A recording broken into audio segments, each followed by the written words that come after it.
Robin Hood Radio and the Robin Hood Radio Network is proud to present Leonard Lopate at Large, lively hour-long in-depth discussions providing overviews and context to topics usually covered in partial measures.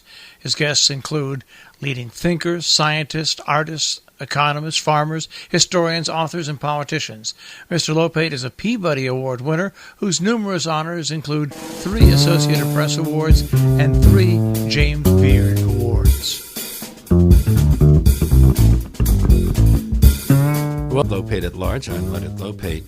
Some heralded the election of Barack Obama in 2008 as a major advance in race relations in America. Yet, by several measures, blacks, Latinos, and others have gained little ground economically or politically. And the growing presence of white supremacist groups is proof that deep political and racial divisions continue to persist. How deep and how old those divisions are has become a critical question again. Are we still confronting the legacy of slavery? Documentary filmmaker Frances Causey explores that question in her new film, The Long Shadow, which is screening through this coming Thursday, November 1st, at Cinema Village in Manhattan.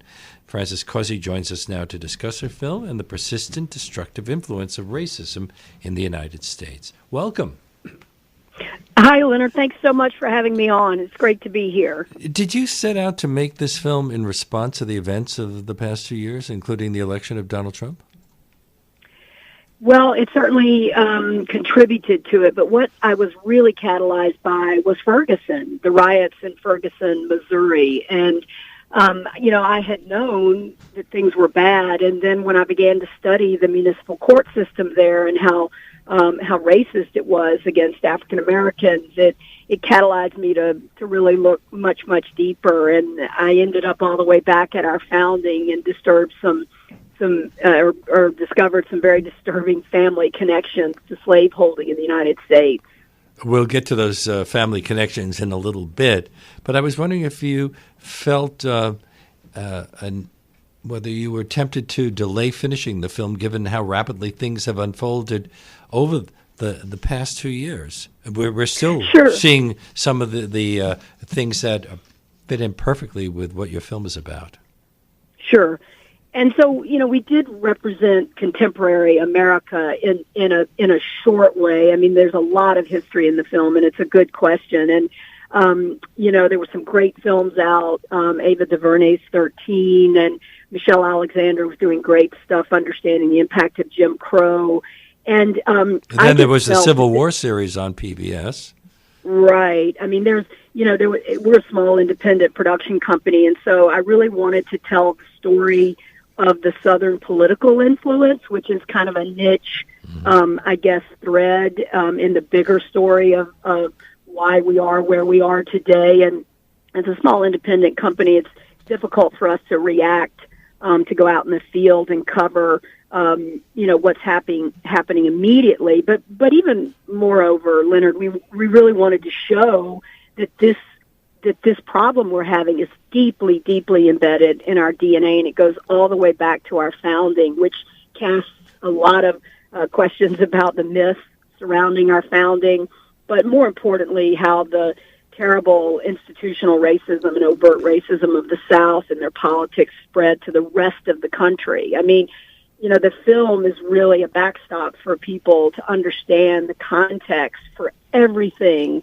anti-racism, or anti-black racism, what happened, just, the terrible events of Pittsburgh. The film really explains the creation, the artificial construct of whiteness, by our founding elites and how that impacted us today. We connect the dots to today, as you say. Berkeley law professor John Powell says in your film that we're still fighting the Civil War and the South is winning. Yes. I think what we're seeing now, some of your listeners might be familiar with the Southern strategy, which was a strategy by geopolitical, the GOP in the 70s. And Richard Nixon and his administration. Yes, well, I was getting to that, right? And so that used to be a dog whistle, right? There used to be this kind of pandering silently to what I think is probably 25-30% of the country that's pretty hardcore racist. against others, as John points out in the film. But we really wanted to show that this was not what's happening now. The Southern strategy is being instituted all over the country and by the GOP, and they're not even bothering, as you so well point out in your intro. They're not even bothering to cover up these dog whistles. They're just overtly pandering to this element of our society, and the country is struggling to try to understand what's happening, and we believe that our film really lays it out. You mentioned your own family history. Your family has roots in Virginia dating back to before the Revolutionary War. Now, Virginia enacted its first law acknowledging slavery in 1661, one of the first states to do that. Where was your family at that time? Well, the ancestor I talked so much about in the film, Edmund Pendleton, isn't born at that point, but he was a third-generation colonist at that point, right? America wasn't America yet. But what we talk about in the film, almost from the get-go, really at our founding, black and white were way more equal than they are today, which is just amazing, as Mr. Powell points out, in terms of intermarrying and things like that. There was a lot more integration in the early 1600s than almost there is today. But what happens is indentured servants, both black and white, once the founding fathers realized that they could scapegoat blacks at the expense of poor whites, which is also happening today by elites, they begin to create whiteness, right? And so no matter how poor you are in the 1600s in the United States or in America, you are better than a slave. And so we see this artificial separation between black and white, honestly, is really about economics. I mean, they needed the slaves to clear. I can't drive through Virginia or North Carolina without looking at a cleared field and wondering, how many slaves suffered to clear that field of trees. And so what we do throughout the film is that we show this white imposition of power in large part, certainly before and then later after the Civil War, at the behest of the power being driven by the South and their ideas of racial superiority. Well, actually, the Europeans also like the idea of whites being superior as a justification for colonialism. Sure, absolutely. But what you see later on, right, what you see is in 1772, Britain outlaws or begins the process to outlaw, in a case called Somerset, begins to outlaw slavery. Because actually, and there's some incredible scholarship by a historian named Gerald Horne, and he really looks at the geopolitical temperature of the day. And in fact, Britain was a lot more interested in imperial ambitions. It's the height of the British Navy, and they actually wanted American slaves or colonial American slaves to go fight for them in other places. And so, Britain is kind of with that pesky colony, but it's very controversial on our own shores, obviously. And so, people like my uncle, who are slave owners, they've been importing huge numbers of slaves, and they're very afraid by the time the revolution comes around. And my uncle was a leader. He was the first effective governor of Virginia from 1774 to 1776 during the revolution. They're very fearful that if they don't win or if they don't declare war on Great Britain, slavery will be outlawed in what would become the United States, because it was already moving that way towards that outcome in Britain. And now, of course, Britain was doing a lot of stuff in the Caribbean. I mean, they certainly were making huge profits off of slavery. I mean, this is one of the things I think is so fascinating about the scholarship that we use in the film from so many important scholars on the subject. The true hidden cost of slavery, or it's just been hidden, it's been buried. And what we do is we tell some familiar history, but we connect the dots to a different history, which really shows the concerted effort and the impact of the slave trade on our country. And I argue in the film that this directly connects to some of the issues that we're facing today, particularly when it comes to economics and access by African Americans to the American dream. Getting back to that court decision from 1772, Somerset versus Stewart, it held that slavery was not supported by common law in England and Wales. So did colonial leaders fear that the government in London might try to end slavery in the colonies?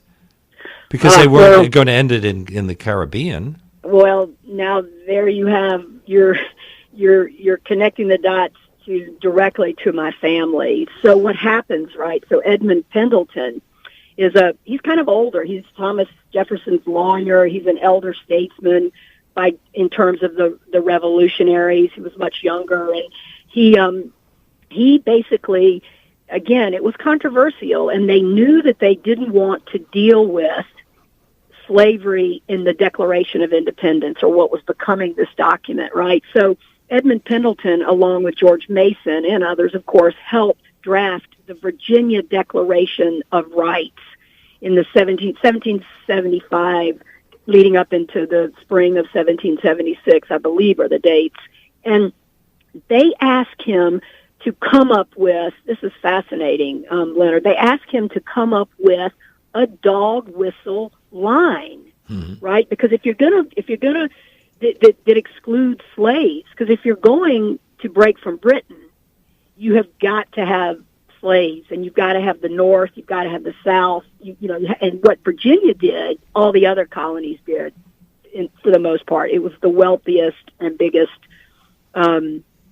colony, right? So Edmund Pendleton comes up with this line to be added to the Virginia Declaration of Rights to deal with this thorny issue of what do we do with the slaves because of all these great ideals of freedom and liberty and stuff. I mean, we hear Lexington and Concord and the Tea Party, but we rarely hear that Edmund Pendleton drafted a line when they enter into a state of civil society. And so the buzz around Philadelphia, going from, Virginia up to Philadelphia, was that, don't worry, everybody, we're going to maintain slavery, because by then it was the backbone. I mean, there's just no question. It was the backbone of the American colony, the economy there. And so he writes this line, and everybody's like, okay, the leadership of the future United States of America is convinced, or, will continue slavery. And so, I mean, it, obviously still continued to be controversial, but it was this first dog whistle that he wrote. And then the rest is history. Well, recently we did a show on Dr. Benjamin Rush, one of the signers of the Declaration of Independence, but he seemed to be pretty much a lone voice as an abolitionist, and he lobbied the city of Philadelphia to abolish slavery, and Philadelphia turned him down, even though he was one of the heroes of Philadelphia. So is there also a shadow of slavery's history in the North, a shadow over the North? Oh, it's more, Leonard, than a shadow. And it's very easy to kind of put it with the South because of the continuing bad behavior where I grew up. But oh, absolutely. I mean, so Wall Street, of course, there's some very famous examples. Wall Street is driven by slave profits. I mean, even there's some wonderful scholarship on this. They're mortgaging slaves. They're doing credit default swaps, basically, regarding slaves. You have insurance companies that are built up. I mean, this is a thing that so offended me as a kid, which is why I had to make this movie, is that we didn't hear the true story in our textbooks about the impact of slavery. And so it is such a well-defined part of the economy that by 1830, Leonard, the value of slaves was far outweighed all other combined commerce in the United States. It was the most profitable institution. I mean, by the time it gets to New Orleans, And of course the country went to civil war over the spread, to save the Union, but also over the spread of slavery west. And so there's wild speculation, not unlike today with Bitcoin or, real estate. I mean, there's wild speculation over slaves in New Orleans. So we went there. Oh, finish. I'm sorry. Yeah, no, that's cool. So what people don't understand is that they were afraid. There were so many slaves in the United States. They were afraid of slave revolt, and they were brutalized generation after generation after generation until finally it comes to a boil in the Civil War. You mentioned insurance companies. Aetna profited from slavery. Sure. AIG, Barclays, parts of what's now J.P. Morgan Chase profited from it. How much of the inequality that's growing now rests upon a foundation of slavery? Well, I mean, it's a great question. You've done your homework. Thank you. I appreciate it. This really, really is the cornerstone of the film, if you will. It's that how the American dream, the economics of the American dream, really were predicated on slavery, and then later, even up in the 30s and 40s, and even today with housing, access to institutional access to African Americans has been severely compromised. And I'll give you probably my most favorite example is, so the Civil War ends, Reconstruction, the North leaves the South, Reconstruction comes in, and the South reasserts. I mean, the South never really took it on the chin politically, right? And so the South reasserts itself. I mean, you have more Confederate monuments built from 1900 to 1940 than at any other time in our history, as well as lynchings. You have more lynchings than at any other time. So the South and the Dixiecrats have reasserted their power. And of course, in the 30s, the late 30s, the country is collapsing, and FDR, at this point, the South is so unified and so politically powerful that the South goes to FDR, who's crafting his New Deal, which includes Social Security compensation, right, for older people, and other other benefits for society. And the South goes to FDR and says, we will not vote for the New Deal if you include the two prime African-American vocations of the era, which is sharecropping and domestic service. So two of the most important things, cornerstones or foundations of the American dream, Social Security and housing ownership. So you see, this is what I learned in a great book called The Color of Law by Richard Rothstein, who's in the film. He talks about housing policy. We resegregated housing after World War II. You have World War II veterans, Black World War II veterans coming back, Leonard, that are decorated war heroes. They can't buy into Levittown, just east of you in Long Island. They can't buy in. And by the time the Civil Rights Movement effectively outlaws discrimination and pushes for the 1968 Fair Housing Act, that wealth, that equity that my family, perhaps yours or other families, grew with housing ownership, was the train had left the station for African Americans. It took a long time for African Americans to be able to buy into Levittown. Say again, Leonard? It was many years later when that African Americans were finally able to buy a house in Levittown and some of the other places, because it was the equivalent of redlining. But first, let me tell my audience that I'm speaking with Francis Causey, whose film The Long Shadow is currently screening at the Cinema Village in Manhattan, but only until the 1st, and then maybe later you can tell us where people will be able to see it after that. It's playing all over the country right now, so I'd love to let your listeners know where they can catch it. Now, you were talking about FDR. He relied on the Southern Democrats. At that time, the Democratic Party, a large part of it, was very much the party of segregation. So things have changed since that time, but only, I guess, interestingly, a Southerner, Lyndon Johnson, probably was a key factor in turning things on their head.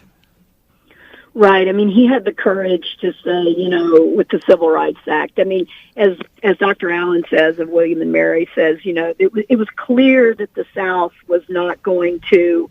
The discrimination had become it was still a large part of the culture of the North, but it was outlawed. Some, Jim Crow, some of these terrible laws, local laws and state laws, were in the North, but it was, of course, going strong, and Johnson knew and had the courage to know that there was going to have to be some federal intervention. And so what you begin to see is pushback immediately almost all across the country. I mean, remember, the reaction in Boston to the desegregation, right? And so then you have also what I would argue today's artifacts of the story that I tell are, obviously mass incarceration, rampant inequality, disproportionate police brutality against black males, black females, black school children being disciplined at much, much higher rates. And it's like, until we study this, and come to grips with Jim Crow and slavery, we're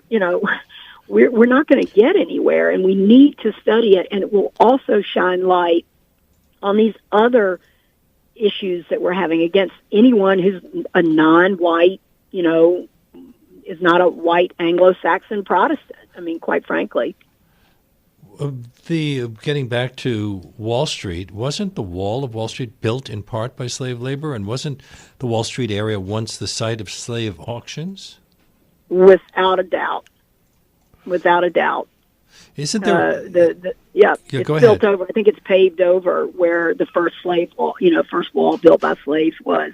We went to New Orleans, and we were down there, and it was really busy, and I was looking for this one-time slave exchange, and I looked up, and they had the decency to not take off the exchange part, but there wasn't a marker or anywhere. It's some hotel down in New Orleans now, and it's like there's no marker to it. There's no acknowledgement of the terror and just terrible things that took place there. So what I love about the movie is that it's got so much in one sitting. I mean, literally in 80 minutes, you can pretty much get up to speed, and I'm very, very excited that the African American community has embraced the film. They love it and are showing it wherever they can. Now, you mentioned going to New Orleans. If you go to the South, you go to Atlanta, places like that, you expect to see segregation in housing.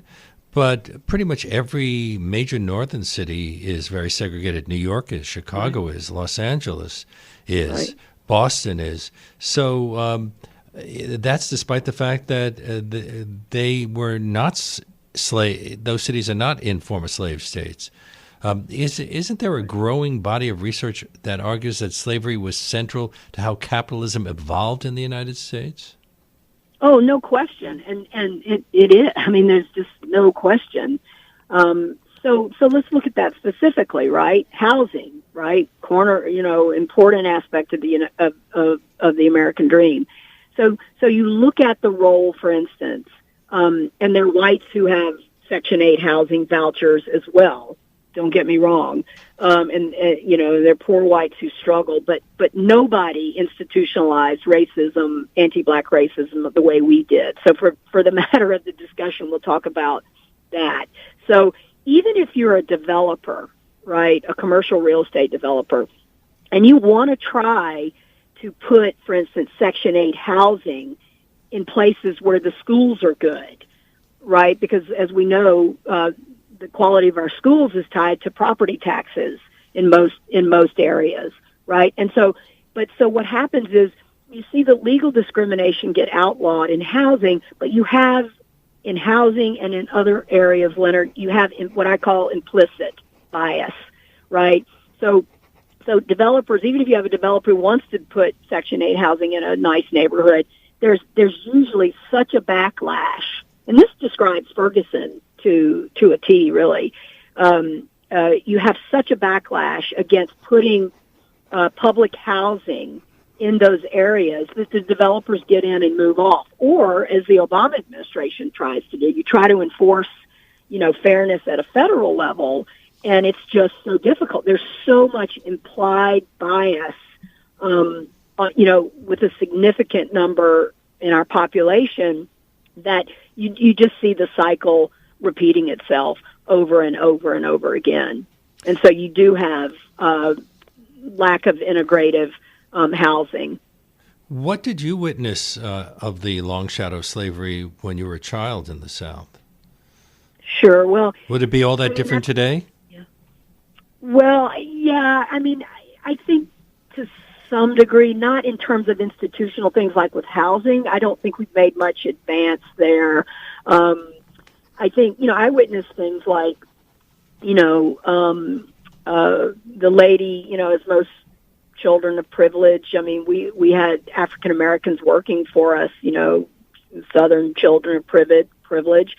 And, the maid who was just this wonderful woman who was she was wicked smart and just the kindest, one of the kindest people I've ever known. She struggled to take phone messages. She had to leave school in the 4th or 5th grade, to come to work to earn money for her family. Or there was a lady who cooked for us, and I was about 14, I think, and my parents were going out of town, and I was so excited because Glenn was going to come babysit for me, and I had a twin bed, and I thought, great, well, it'd be like a big slumber party. And she arrived, and she didn't come back to my room. I was going to help her get settled, and and after a few minutes, I went in the kitchen where she cooked for us, and she was making it was a hard floor. It was a hardwood floor. She had pitched some blankets and made a little pallet for herself, and she was going to sleep there. And I think, I had seen a lot of things, and witnessed just probably the grinding poverty so upset me. So she just assumed that that's what she would have to do. I'm sorry, say again? She just assumed that that's what was expected of her. It was incomprehensible to her that she would sleep alongside me, that lest my parents find out, or she passed away before I had a chance to ask her. But it crushed me. It crushed me. It was like the wheels came off after that, and I later went on to become a journalist and empower myself to kind of tell these stories. This is Leonard Lopate at Large. Let's talk about some other things that you deal with in the film. The Constitution, which was ratified in 1788, included the 3/5 compromise, something we learn about in high school, but I'm assuming most people kind of forget. What did the compromise do, and how did it affect the balance of power in this country? That in the Electoral College, Leonard, I mean, these things were all built around maintaining slavery, right? So, again, I alluded to this earlier, right? So the South had so many slaves. And eventually, when the Constitution was being written, it was like the North said, okay, in an appeasement, I guess, to the South, they said, okay, slaves can't vote, of course, but we'll count when it comes to determining how many seats you're represented in Congress. The South pushed for and got that every slave in the South or anywhere would be counted as 3/5 of a voter, right? And so this gave, you can imagine, right, if there are hundreds of thousands of more people in the South because of slavery, this gave the South, and this is really important, this gave the South disproportionate political power leading up to the Civil War, and I would argue after as well. 5 out of the first 7 U.S. presidents were from the South. The Electoral College was also designed to maintain slavery. The Second Amendment was also designed to maintain slavery, which is also relevant today, right? Well, you needed guns to keep the slaves from revolting. So the Electoral College, which has played such an important role in some recent elections, was devised simply as a way of giving the South more power? In essence, I didn't put a lot of the Electoral College in the film because we wanted to show so much of this white gerrymandering, but we also wanted to show in the film incredible examples of African perseverance. So I don't specifically know. I have read scholars who've researched about the history of the Electoral College, and it's common sense. What percentage of the founders, of the signers of the Declaration of Independence or the framers of the Constitution owned slaves? Do we know? I don't specifically know. Obviously, all the ones from the South pretty much owned slaves, and I would venture to guess a majority. And I would assume that some of the signers from the North also had slaves. Without question. Without question. Francis Causey, the director of a film called The Long Shadow, which is currently at the Cinema Village in Manhattan, running only until this Thursday, although this looks like the kind of thing that PBS or HBO would love to broadcast sometime in the future, and I hope that they do. Yeah, please.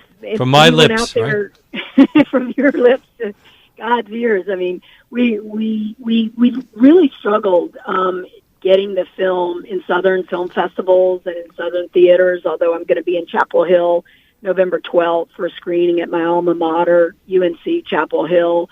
The film doesn't pull any punches, and I think some people are afraid of the reaction, but I can tell you that we rarely have anyone get up, even for the entire time. I mean, the film is riveting, and folks can go to thelongshadowfilm.com. They can see the trailer. They can scroll down. They could pre-order a DVD, a digital download, and also see the current nationwide screenings. Last night we were in Fort Collins, Colorado, as you mentioned. We're in at Cinema Village on East 12th Street up until Thursday. We will eventually, get the film. We did get rejected by PBS already, and we're going to try to go back to them and see if we can, if they'll reconsider. We're going to, as I said, Chapel Hill. The film is going to be tonight in Oakland at the new Parkway. We've got San Francisco dates, and we're adding theaters every day. So you can find out more at thelongshadowfilm.com. Haiti's revolution against France broke out in 1791 and ran until 1804, making Haiti the second independent country in the Americas. Wasn't it really a revolution of enslaved Africans? Oh, without question, Leonard. And it is a seminal event in world history, absolute seminal event, because it was the first black-led republic, on this side of the world. And so what's fascinating, and Gerald Horne talks about this in his work, what happens is, this is something that people don't know or don't realize, is that there's so much slave revolt in the U.S. that's never been reported.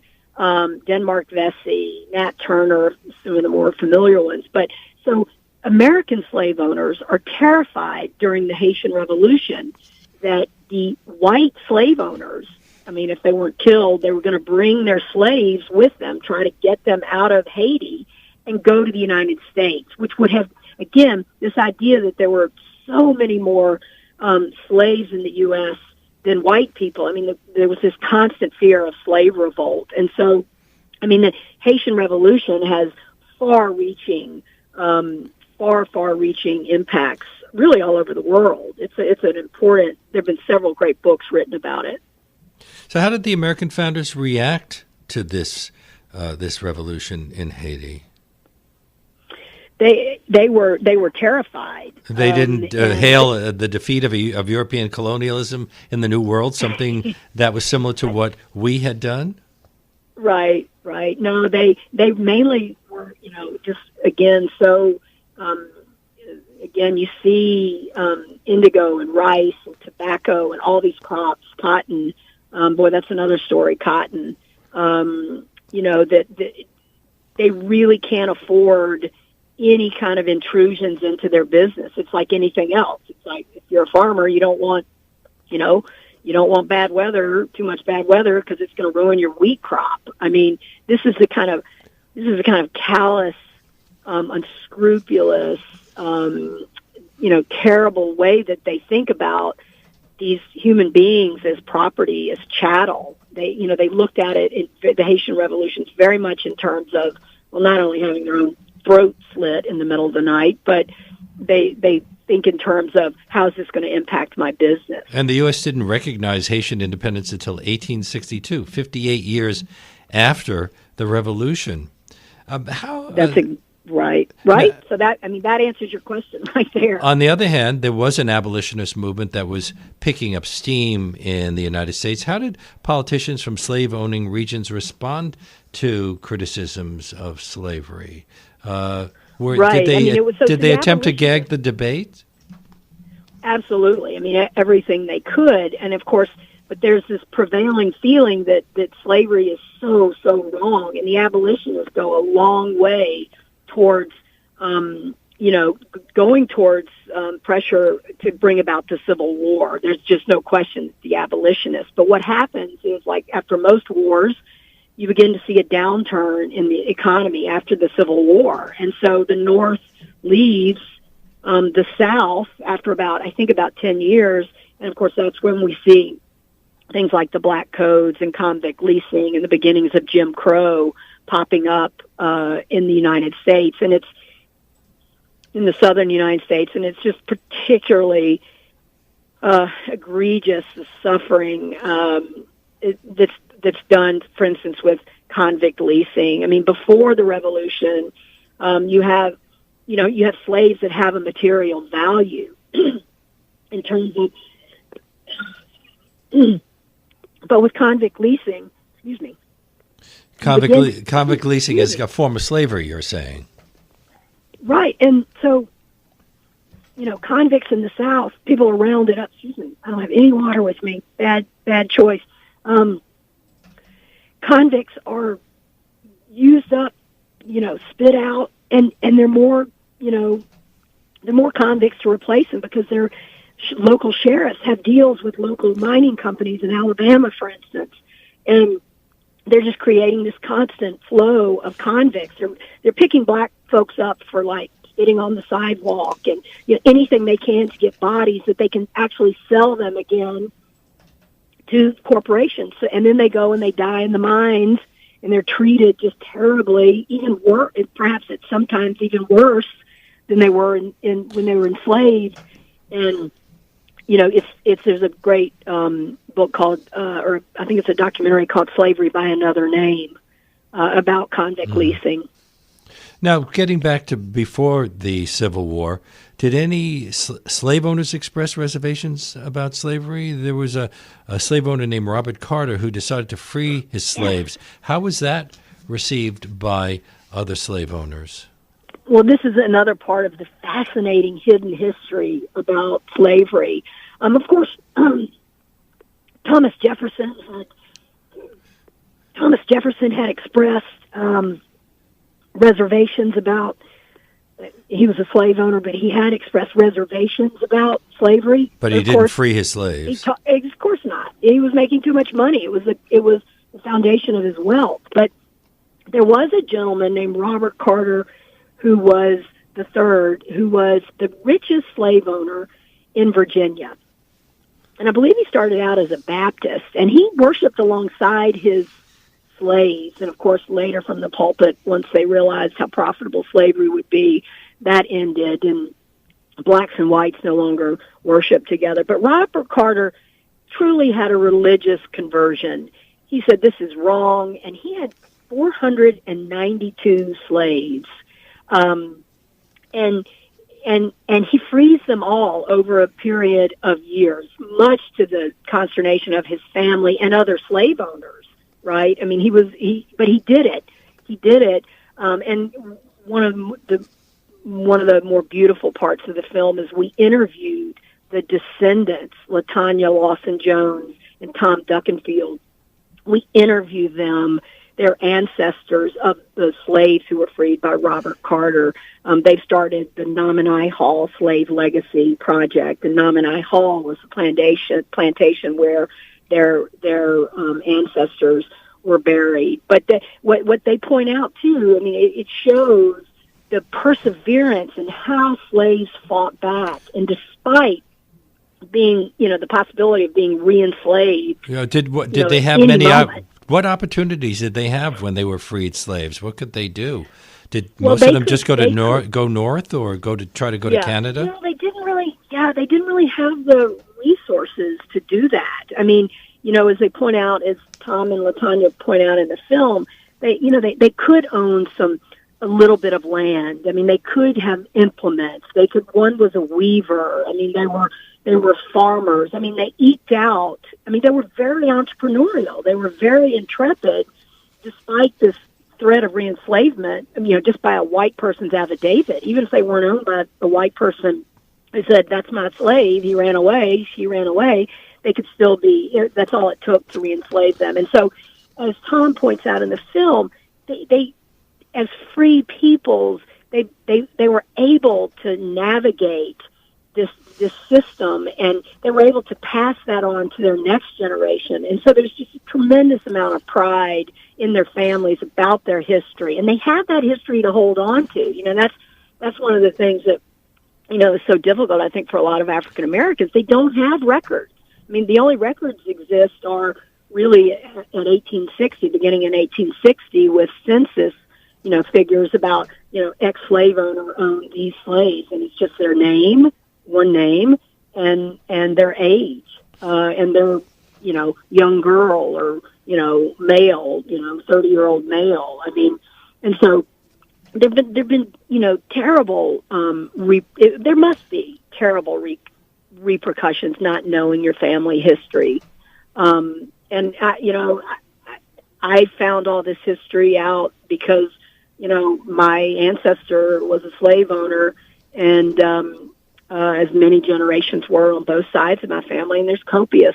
There was a Pulitzer Prize-winning book written about Edmund Pendleton, incidentally by an author who was associated with or led one of the most notorious lynchings, a guy named Edward May, one of the most notorious lynchings in Virginia. And he actually wrote this history because Pendleton was seen as a conservative, and so he's kind of a folk hero today among very, very conservative folks, because he eventually came around to see that we should break from Great Britain, but he was very reluctant to do that. It was assumed that technological innovations like Eli Whitney's cotton gin would actually ease some of the pain of the slaves, but didn't it have the opposite effect?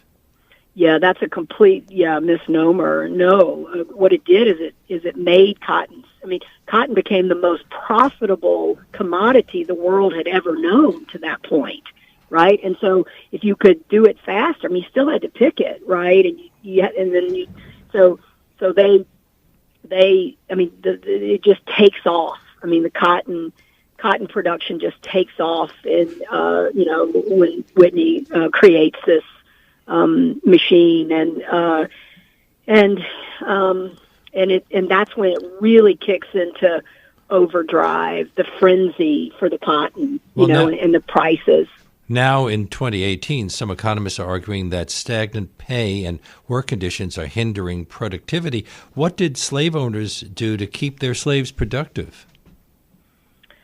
Well, sadly, tragically, they bred more and more slaves, as I say in the film.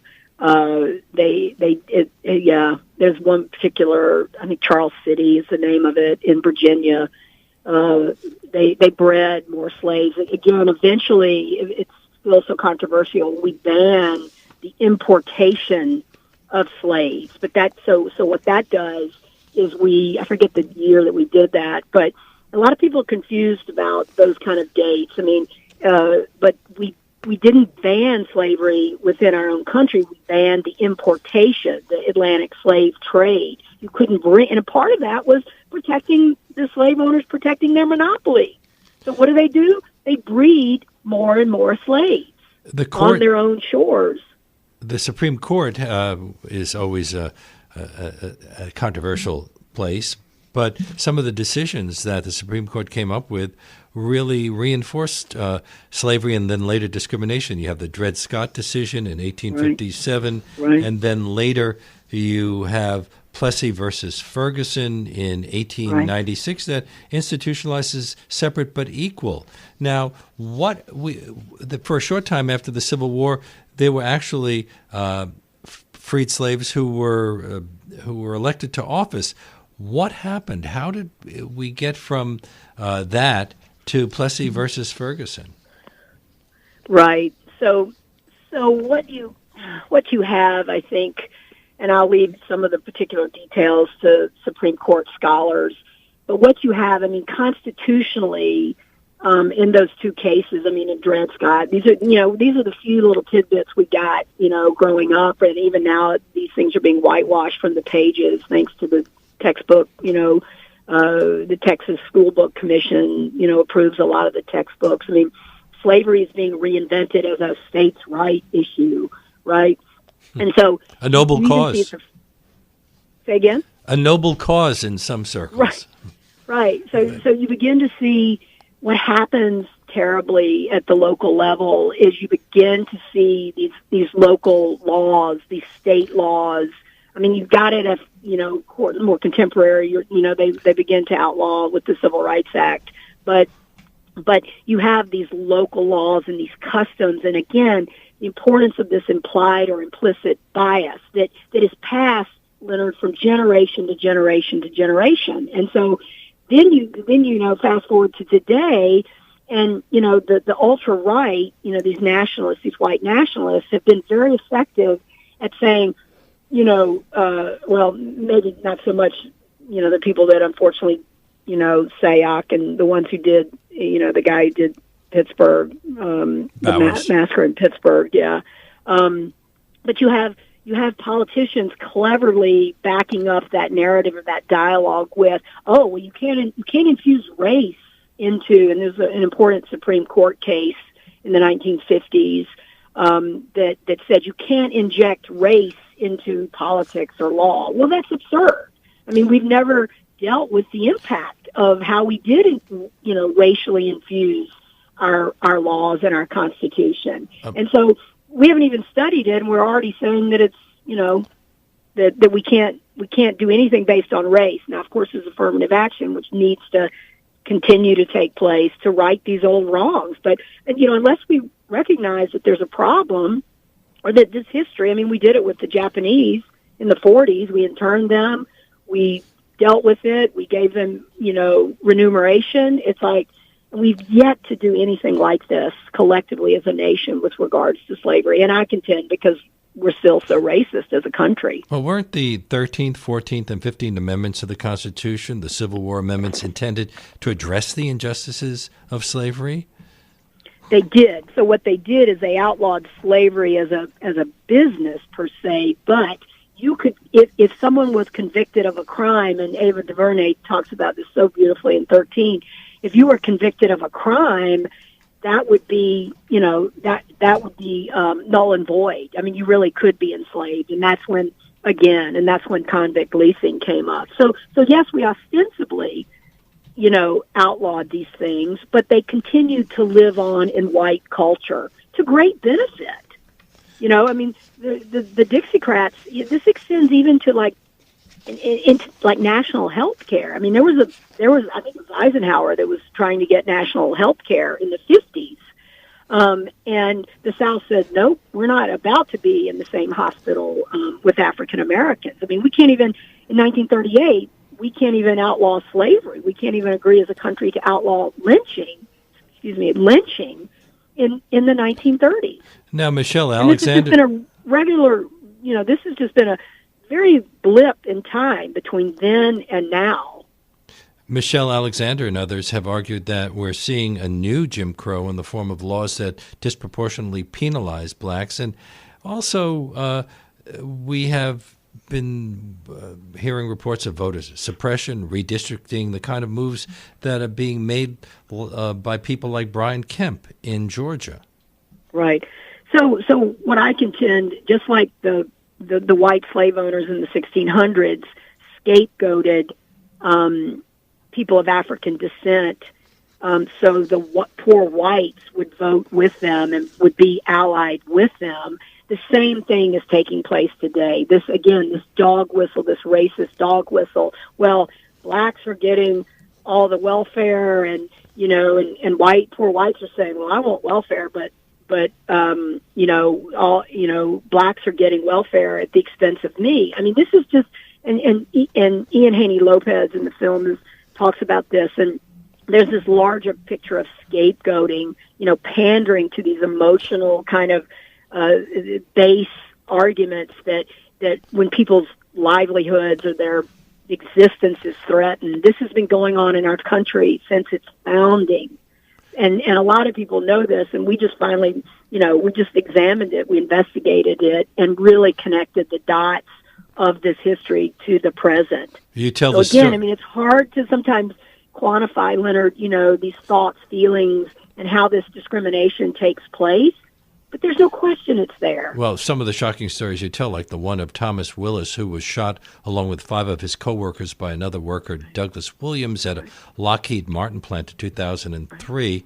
5 of the 6 people Williams killed were black, and a Fifth Circuit Court of Appeals in New Orleans ruled that the killings were accidental. So do cases like that illustrate the effects of the long shadow? Absolutely. I'm so glad you mentioned it, because that's a tangible, a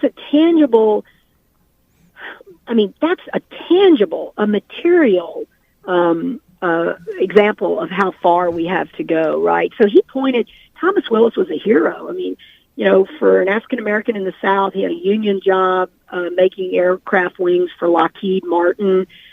He went to them and said, there's this white guy, Doug Williams, just harassing us and actually threatening to kill us. And they coddled him, management coddled him, and finally they kept trying to get this white guy to go to training, and he wouldn't go. He took a week off from work without letting his employers know. When he came back, they didn't do anything. So tragically, they try to get him to go to one of these ethics classes again. He won't go. He goes to his car, gets a shotgun, and intentionally targets the black coworkers he thought had turned him in or had spoken to management about him. The only white guy who died was a very courageous gentleman who tried to intervene, and he shot him because he was standing in the way of him killing anything. But so the Willis family sues for wrongful death, right?